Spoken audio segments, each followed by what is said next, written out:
So we have this question about management of hypertension. We have a patient of 56-year-old man have a BP of 136 by 86 on three separate occasions. He has type 2 diabetes mellitus for 10 years, no prior history of MI or stroke, LDL 110 mg per dl, and he is non-smoker. His estimated 10 years ASCVD, that is atherosclerosis, cerebrovascular disease risk is 10%.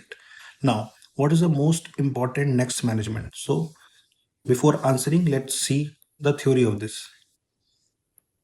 Now we have divided the blood pressure into three parts. A normal BP, where systolic blood pressure and diastolic blood pressure both has to be taken into account. Systolic blood pressure of less than 120 and diastolic should be less than 80. Now both should be. That is why I have written and. Now second is elevated blood pressure, where systolic blood pressure should be between 120 to 129 and diastolic should be less than 80. I am again emphasizing that there should be and between them. Both has to be present.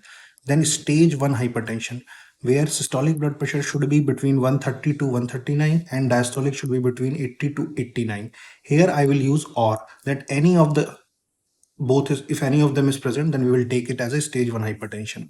Then second is stage 2 hypertension, where systolic blood pressure should be or equal to more than 140 and diastolic is should be equal to or more than 90. Now again I am telling this is or, if any of this present is any of them is present, we will take it into account. Now after the understanding the division, we have to understand what we will do. For example, if a patient comes to you with a blood pressure of 115 by 75, so this will be considered as a normal BP. Why? Because systolic blood pressure is less than 120 and diastolic is less than 80.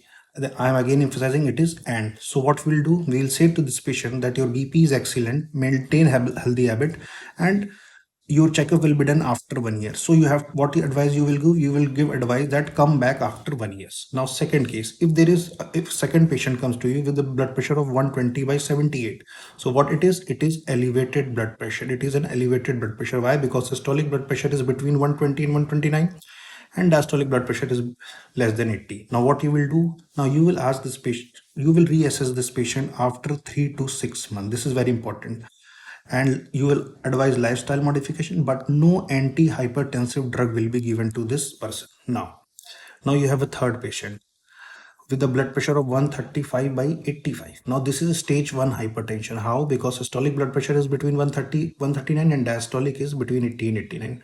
Now this patient you have to divide into two parts. One has a low ASCVD risk and other has a high ASCVD risk. How to determine which have low ASCVD risk and which have high ASCVD risk?